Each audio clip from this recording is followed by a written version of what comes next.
எல்லாருக்கும் ஹாய். எல்லோரும் எப்படி இருக்கீங்க? நான் ரொம்ப நல்லா இருக்கேன். இன்றைக்கி வீடியோவில் என்னென்னா, நம்ம மதியானம் சாதம் தான். மதியத்துக்கு சாதம், சுட சுட சாதம் அண்ட் ப்ரோட்டீனுக்கு தேவையான வெள்ளை கொண்டக்கடலை அண்ட் மூளை வளர்ச்சிக்கு தேவையான வெண்டைக்காங்க. சாரிங்க, ஃபன்னுக்காக சொன்னேன். எனக்கு வெண்டைக்காய் ரொம்ப பிடிக்கும், அதனால் நான் வெண்டைக்காய் பொரியலும் செஞ்சுருக்கேன். அது போக நம்ம மெயின் டிஷ் என்னென்னா, கத்திரிக்காய், முள்ளங்கி அண்ட் வெள்ளை கொண்டக்கடலை போட்டுட்டு புளி ஊற்றி ஒரு குழம்பு வச்சுங்க. அதை தாங்க இன்றைக்கி நம்ம மத்தியானம் லஞ்சுக்கு இதெல்லாம் தான் சாப்பிட போகிறோம். பார்க்கும் போதே நாட்டில் வச்சு ஊறுதுங்க. எனக்கு ஸ்பெஷலி நான்வெஜ்ஜை விட வெஜிடேரியன் ரொம்ப பிடிக்கும். இப்போ அது இல்லை விஷயம். நம்ம குழம்பு எப்படி செய்கிறதுன்னு சொல்லிட்டு பார்த்துடலாமா? பெரிய வெங்காயம் நல்லா நீல வாக்கில் ஒன்று கட் பண்ணி வச்சுக்கோங்க. அதை கட் பண்ணி முடிச்சதுக்கப்புறம் நம்ம ஃபடாஃபட்டுன்னு 2 தக்காளியை கட் பண்ணி வச்சுக்கலாமா? 2 பச்சை மிளகாயும் நல்ல நீல வாக்கில் கட் பண்ணி வச்சுக்கோங்க.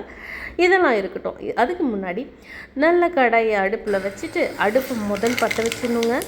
எண்ணெய் நல்லா சூடாக காஞ்சதுக்கப்புறம் அது கூட கடுகையும் போட்டுட்டு நம்ம கருவேப்பிலையும் உள்ளே போட்டுக்கணுங்க. கையில் வேறு எண்ணெய் பட்டுருச்சுங்க, காயம் ஆகிடுச்சு. இப்போ நமக்கு அது முக்கியம் இல்லை, நம்ம ஃபஸ்ட்டு சமைச்சிடுவோம். பச்சை மிளகாயும் உள்ளே சேர்த்தியாச்சுங்க. பச்சை மிளகாய் உள்ளே சேர்த்தினதுக்கப்புறம் நம்ம கட் பண்ணி வச்சுருக்கிற வெங்காயத்தையும் உள்ளே சேர்த்துக்கலாம். நான் 2 பேருக்கு குழம்பு தேவைங்க, அந்தளவில் நான் செஞ்சுருக்கேன். உங்களுக்கு எவ்வளோ தேவையோ அந்தளவுக்கு எல்லா பொருளையும் இன்க்ரீஸ் பண்ணிக்கோங்க. அண்டு வெங்காயத்துக்கு அப்புறம் நம்ம கட் பண்ணி வச்சுருக்கிற தக்காளி உள்ளே சேர்த்துக்கலாம். தக்காளி உள்ளே சேர்த்ததுக்கப்புறம் நான் உப்பையும் போட்டுட்டேங்க. நான் உப்பு போட்டது வீடியோவில் காட்டல. அதை நல்லா வதக்குன்னு வதக்கிட்டு அதை வதக்கி முடிஞ்சதுக்கப்புறம் நம்ம மெயின் டிஷ் என்னென்ன உள்ளே சேர்க்க போகிறோன்னு சொல்லி பார்த்துடலாமா? வெங்காயம் நல்லா பாருங்கள், வெங்காயம் தக்காளி எல்லாம் எண்ணெய் பிரிஞ்சு நல்லா வந்துடுச்சு. அதுக்கப்புறம் நல்லா நீல வாக்கில் கட் பண்ணி வச்சுருக்கிறேன் 5 கத்திரிக்காவை நான் உள்ளே சேர்த்துருக்கேன். நான் கத்திரிக்காயை 4 வகுந்து போடுவாங்கன்னு சொல்லுவாங்க இல்லையா, அந்த மாதிரி போட்டிருக்கேன். கட் பண்ணி வச்சுருக்கிற முள்ளங்கியும் உள்ளே சேர்த்துட்டேன்.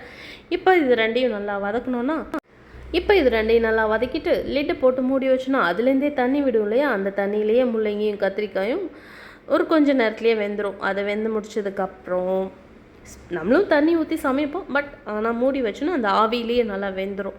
வெந்து முடிச்சதுக்கப்புறம் அது கூட நம்ம மஞ்சத்தூளையும் உள்ளே சேர்த்துக்கணும். மஞ்சத்தூளை உள்ளே சேர்த்துட்டு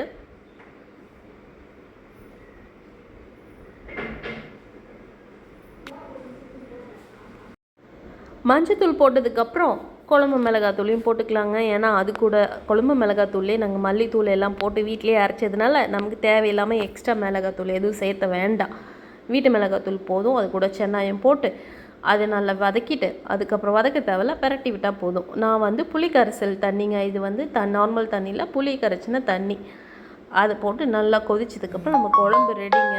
குழம்பு ரெடி. எனக்கு ரொம்ப பசிச்சதா டைரெக்டாக கட் பண்ணிவிட்டு நான் சாப்பாடு தட்டில் பரிமாற ஆரம்பிச்சிட்டேன். எனக்கு மட்டும்தான், நான் எனக்காக இன்றைக்கி செஞ்சது நான் சாப்பிட போகிறேன். பாய்.